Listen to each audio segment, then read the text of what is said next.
Okay, it's going to be a review of SummerSlam 2003, going all the way back to Phoenix, Arizona, August 24th, 2003. Pay-per-view buy rate, 415,000 buys. This is a pretty interesting number. Obviously this is down from SummerSlam 2001, 2002. Those did well over 500,000 buys. But they have an interesting fact here. It says this event helped WWE increase its pay-per-view revenue by $6.2 million from the previous year. So a couple things jump out at you from there. They must have increased the pay-per-view prices from 2002 to 2003. And then from what I remember, I think the 2003 pay-per-views surprisingly were a little bit more consistent in terms of buy rates than 2002 for whatever the reason. That's funny because I still think 2002 was the better year. But yeah, I do think 2003 as a whole, this was still a great company. I just felt like the year was a little bit too storyline driven for my taste. And I felt like they could have gotten more out of the roster, but that's just a personal opinion right there. But yeah, this is the Goldberg Elimination Chamber pay-per-views. So yeah, this is a lot of fun. And I do remember a lot of the excitement at the pay-per-view party before the match. I remember my brother and his friends, and a lot of people were really talking about Goldberg. That was really the discussion, before the pay-per-view. So say what you want about Goldberg. Like I said at the Backlash review, he did generate interest amongst some of the casual fans. And, even my brother, he hates to admit that he's a Goldberg fan, but I always bring back to his attention. He was rooting for Goldberg in this match.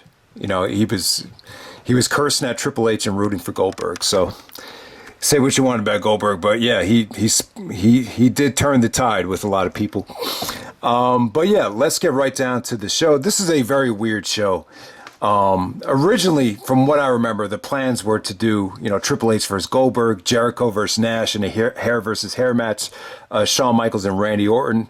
But because Triple H actually did suffer an injury, I believe he suffered, and I could be wrong, but I believe he suffered a groin injury in a match with Rob Van Dam at a house show, and he had to wear like these special pants to cover up the groin injury. I guess he got a lot of a hematoma, maybe a little bit of internal bleeding from the injury.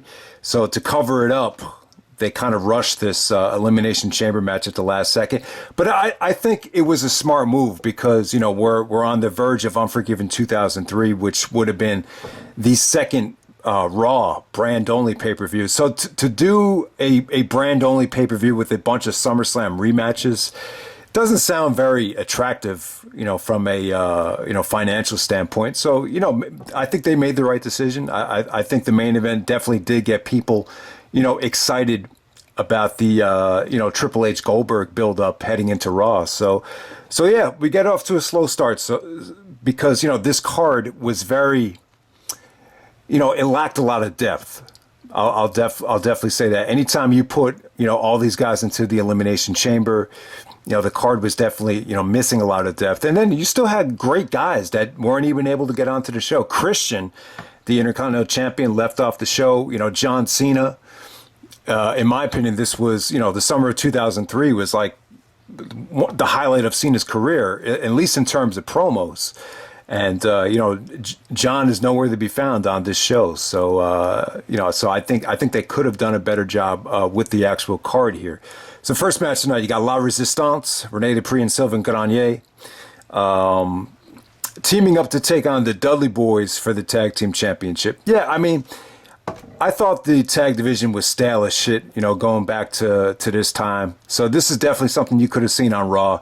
I'm not going to say it came off bad. Obviously, the fans are into it. Anytime you do a USA versus, in this situation, it was Montreal. It was, France.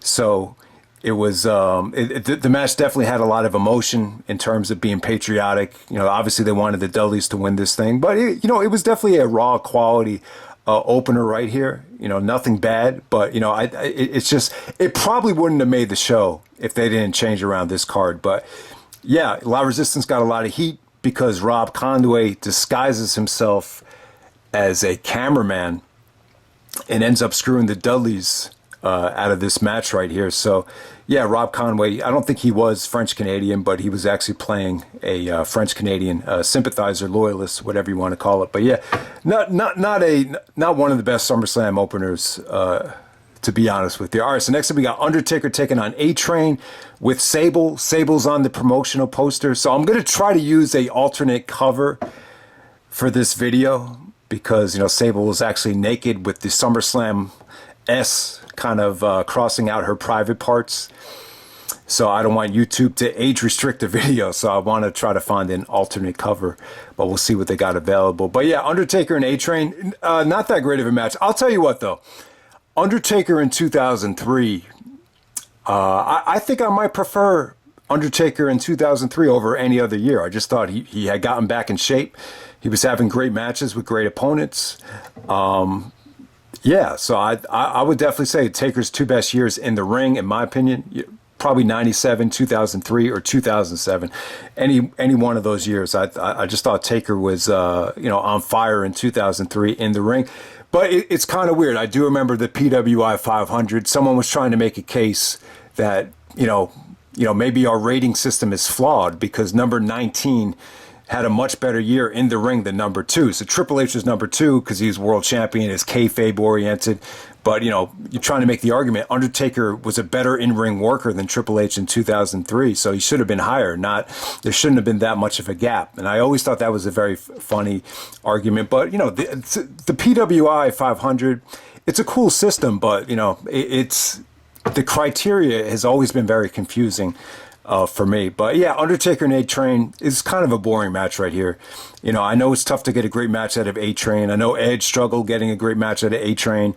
Benoit, I thought, got an excellent match out of A-Train later on at No Mercy. Definitely the best A-Train match was the Benoit match. I thought Taker actually looked better at WrestleMania. I felt like Taker was a little bit more on fire in that WrestleMania handicap match when A-Train was involved. I don't know. I just thought this came off a little bit sluggish. Sable did get involved. But ultimately this was more about, Stephanie McMahon coming out and her getting her revenge on Sable rather than the actual match. But let's move on for them. Next up we got Shane McMahon actually taking on Eric Bischoff, Falls Count Anywhere match. So Shane, made his comeback after Kane actually tombstoned Linda McMahon, on the steel ramp on a Raw because, Kane was out of control. Linda McMahon put him on house arrest because he, was just, beating up the whole roster. I think he set Jim Ross on fire. So that was a storyline right there. So, because Bischoff and Austin couldn't keep Kane under control, Linda McMahon had to get involved. And, Bischoff just didn't like, Shane coming in and interrupting Raw and, taking the focus away from, he just had a problem with it because, he hates Vince and hates the McMahon family, thought Shane was a spoiled little prick. So we got Shane and Bischoff in a match right here. Plus you have this whole other storyline with Bischoff.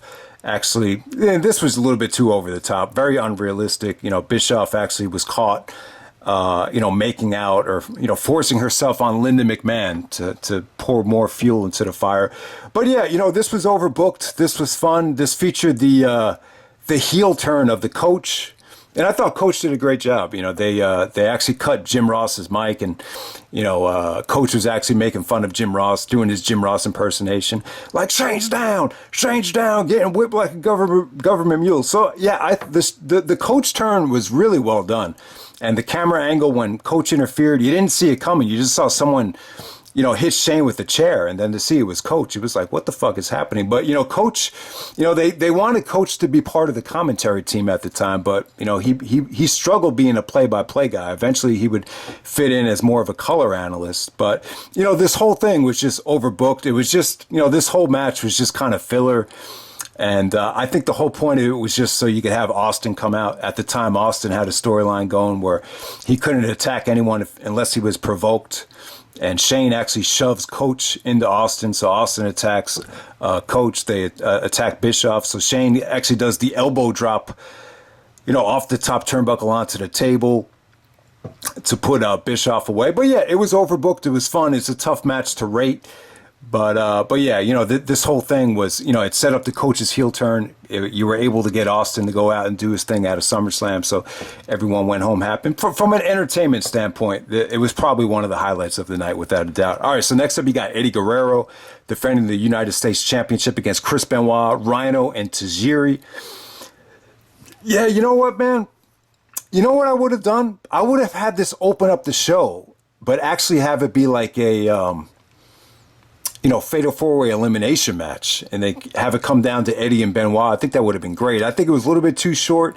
And one of the things, I thought this was a great crowd for the most part, especially in the main event, the way they got behind Goldberg and everything. But I've always felt like this particular crowd was more pro Raw than pro SmackDown. It almost felt like some of the fans weren't really even watching SmackDown. I was just a little bit disappointed by the reaction of the match, but boy, did they win him over. You got so much talent out here. I would definitely say this: Rhyno didn't have like the cool factor anymore that he had during the Invasion, but it definitely made sense to do a fatal four-way because Rhyno screwed Benoit at Vengeance. In that classic United States Championship match with Eddie Guerrero. And then Eddie made his heel turn by, suplexing Tajiri through the windshield of a lowrider, which actually that heel turn only made Eddie more popular. But yeah, man, I thought this was great stuff. You had Eddie and Benoit doing double submissions. Like Eddie had the lasso from El Paso, Benoit had the crossface on, and then Eddie was like yelling at Benoit saying, release the hold, release the hold. And so Eddie had to get out of the hold just to break up the crossface. So you had creative stuff like that.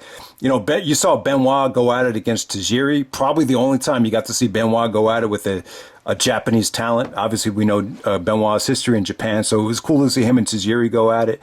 And I thought this was just a lot of fun. Benoit Taz actually shouts out, "This is great in-ring psychology by Benoit," because he hits Rhyno with the flying headbutt without even jumping.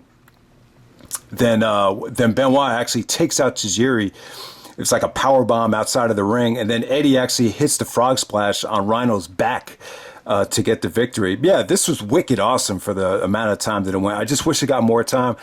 I think, this being an elimination match would have been the way to go. I feel like you could have cut, one of the first two matches and just let these guys have time and do their thing. But, with SummerSlam and, we're in the era of, this being a collaborative pay-per-view. So it's a little bit more harder to get time out there. You got Raw and SmackDown guys going at it. That's what I'm trying to say. All right, next up, we got the WrestleMania rematch. You got Kurt Angle taking on Brock Lesnar. WWE Championship match right here. Wow. I mean, there's a lot to talk about here. And, all right, so Kurt Angle has to go get neck surgery. He loses the title to Brock. And then Angle finds the miracle doctor in Pittsburgh who's able to do the minimally invasive neck surgery. So Angle's actually able to dodge the year-long neck surgery, and he came back a little bit, a lot sooner than expected. He came back in June. And, during the summer, Kurt and Brock were friends. Then they ended up having a triple threat match with Big Show at Vengeance. And Angle was able to win the title back. And Angle became a babyface because, the return was just so well done. Very similar to Triple H's return, where the video packages are just so inspiring that it actually turned Angle face. And I'll tell you, once again, this Kurt Angle face turn, he was on fire. Like when he came back in June and July, like the SmackDown fans and even at Vengeance, like they turned on Brock and they wanted to see Angle win the belt. And then they had a really creative heel turn for Brock here. Vince was, he didn't want to allow Lesnar just to automatically get a title shot. He said, you have to earn your way. So Brock is like, well, how about I earn my way by beating your ass? So they have this match between Brock and Vince, and Angle's actually a special guest referee. And they actually, it's a huge swerve, and they set up Kurt Angle. It's a huge setup. So Brock is actually selling the fact that he's he collapsed, he passed out, and all of a sudden, Angle has the ankle lock locked on Vince. Then Brock actually pops up out of nowhere. So Brock turns on Angle, and then Brock is, Vince is actually calling Brock the real Brock Lesnar. I want the real Brock Lesnar. And he's, attacking Zach Gowen, the one-legged wrestler, and just beating up Spanky, everybody on the roster. So you saw this evil, sadistic, version of Brock. I'll tell you, man, if you haven't seen those Brock Lesnar and Zach Gowen segments, it's some of the most brutal shit ever. You know, he just man. I mean, some of those segments where he actually, you know, pushes him off the stretcher and down the set of stairs, and while he's all bloody with his mom being there, that's, you know, so they really like did a great job of putting Brock back over as a heel. But you know what though? Like when I look back at this feud, like I'm not sure if that was the way to go.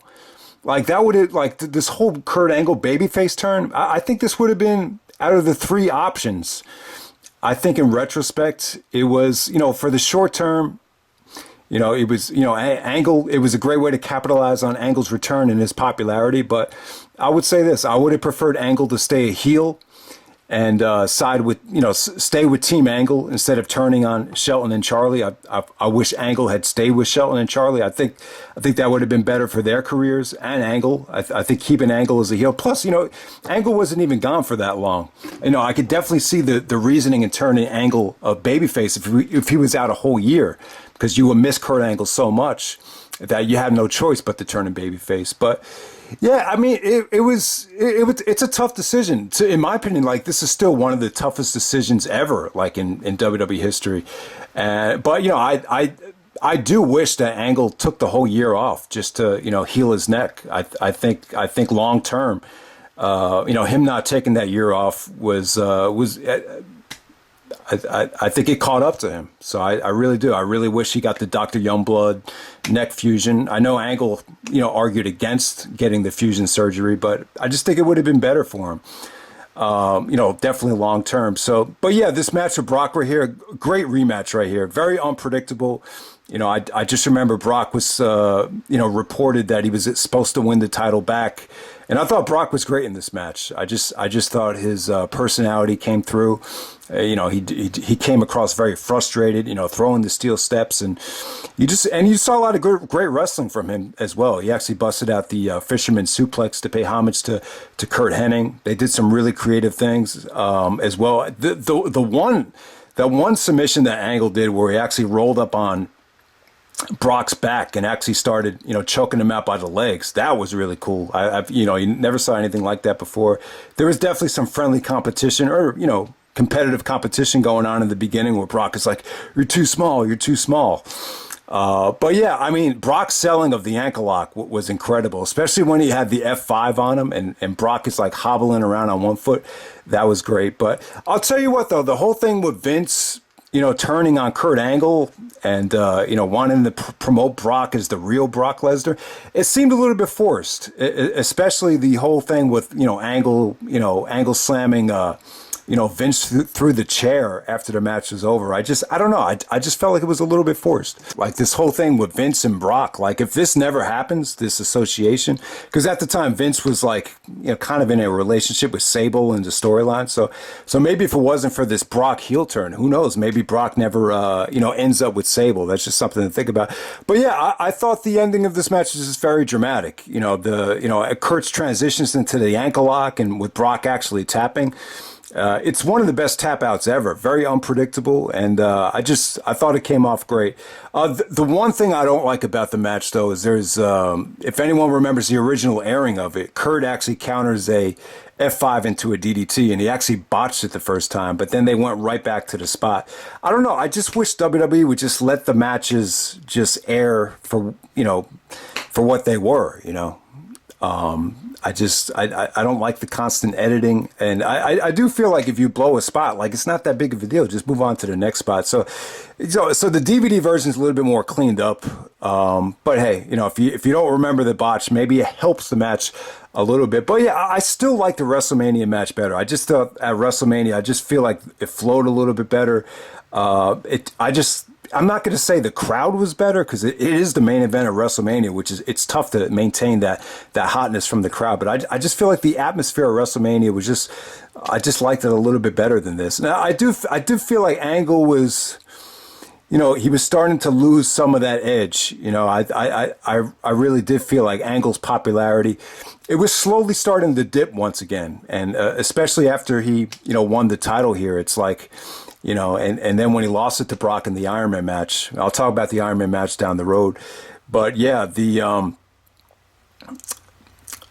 the thing is, because you turn angle face, you gotta wonder about like Eddie Guerrero and John Cena. Eventually, like their popularity was, they were on a roll. They turn heel to babyface, and it's kind of like, yeah, where did Angle go from there? They're really. I just really feel like long term, this was the wrong move for Kurt to make, to turn babyface. But, at the time, when Angle did come back, Eddie and Cena really hadn't elevated themselves quite yet. So, I kind of understand why they turned Angle face. It was just too good to pass up, with that quick return right there. Plus, Angle's popularity was probably at an all-time high.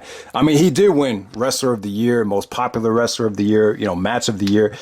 And in Pro Wrestling Illustrated, it's one of the best years ever. But he didn't win the PWI 500 though. I think Brock actually did win it.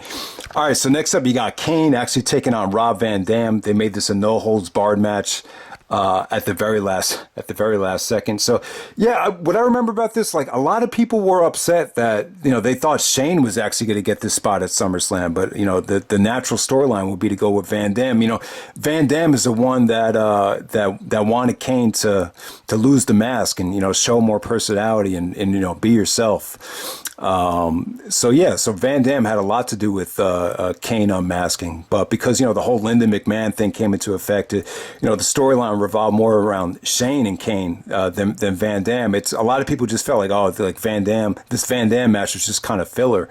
But yeah, it was good for Kane. Kane unmasking, he was able to, show more evilness, show more personality. Like when's the first time you saw Kane actually, arguing and yelling at a ref and telling the ref to shut up? So he was able to do different things by unmasking. So I thought that was cool. And yeah, I mean, I want to like this. I remember at the time the match happened, I wanted to like it a lot more than I did. If Van Dam was able to do the Van Daminator, the Van Terminator, really go all over the place and kind of experiment with a hardcore arsenal in this match. But I don't know, just something in the air just kind of made you think like Van Dam he was just kind of there just for filler. I mean, it really did come off like that. So Kane actually wins with a tombstone on the steel steps. And what's interesting, like you see the camera angle, they shoot it from behind, so you don't see Van Dam's headland. Because I do remember Vince was really upset at the Linda McMahon spot because he thought, it just looked too safe on camera. Like her head looked like it was, a million miles away from Kane's knees. So that might be why you got that camera angle for the finish. But yeah, pretty good match between Kane and Van Dam. Van Dam gave a great effort. The way the crowd was reacting, it almost felt like Van Dam just didn't have a chance in hell. And then the main event, you got Triple H defending the World Heavyweight Championship in Elimination Chamber against Goldberg, Chris Jericho, Shawn Michaels, Randy Orton, and Kevin Nash. Yeah, a lot to say about this thing. Jericho and Michaels started off the match.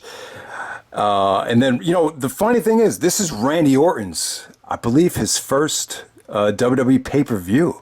It's got to be. I can't think of another Orton pay-per-view. So he makes his pay-per-view debut in the main event, and he's only 23 years old. I thought Orton looked good in this match, though.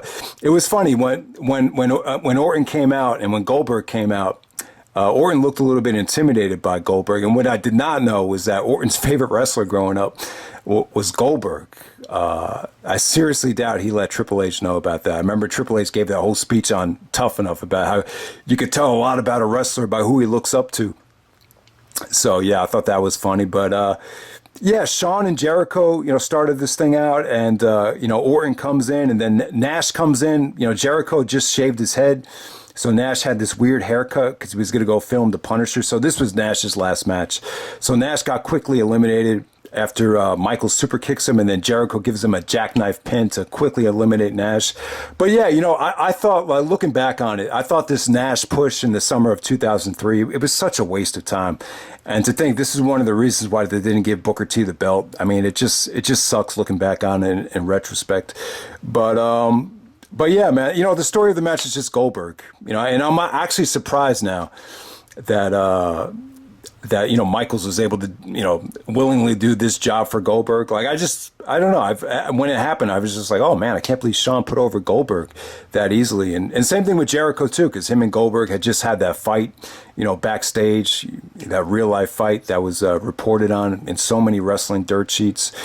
But yeah, man, Goldberg looked like $1,000,000. I mean, the fans were into him, and you know, this is just a great way to utilize Goldberg because it hit his weaknesses, and he was able to just do his thing. You know, just jackknife, spear into jackknife, just killing all these guys. But yeah, you know, Triple H actually locked himself into the chamber pod.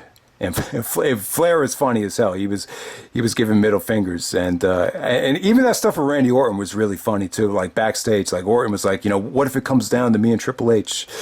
And Triple H was like, there is no what if, Randy. So like they were, even before Orton had a pay-per-view match, like they were teasing what would happen if Triple H and Randy Orton were mixed in the same ring. But Orton had like no respect at that time, so no one really took it seriously. But yeah, like Triple H was locked into chamber pod, giving Goldberg the finger, and then Goldberg just breaks the glass with his bare hands. So that looked really cool. You know, it almost gives you goosebumps the way the crowd reacted. And then when Triple H did kind of counter and start punching, it was just like legit hatred from the crowd. Like it was the kind of heat where it wasn't good heat. It was just kind of like heat because you're not living up to expectations. You know, we're not happy with the way the show is going. We're not happy with the way the product's going. There's better guys that could be champion. I'll tell you, man, I remember like the Triple H hate in the summer of 2003. It was at an all-time high. I mean, he was getting blamed for everything, and you know, rightfully so in some situations. I think Triple H did want to be hated, so maybe he started, you know, cutting bad promos or hated promos on purpose just to get fans to hate him. But the bottom line was he was constantly getting injured. The championship matches weren't living up to expectations. And, you know, promo-wise, he just wasn't as good as he was, you know, back in the year 2000 or back before, you know, some of the major injuries. But, yeah, you know, ultimately Flair actually assists Triple H with the sledgehammer, tosses it in. Goldberg doesn't see it. And it almost looks kind of silly that Goldberg didn't see the sledgehammer. So, you know, Triple H actually takes the sledgehammer and counters the spear and pins Goldberg. Then the beatdown is really good too. So Orton comes up and they handcuff Goldberg to the chamber, and you know, Triple H hitting him with the sledgehammer, bitch slapping him. He's all bloody. He's like, "You see this, Goldberg? This will never be you."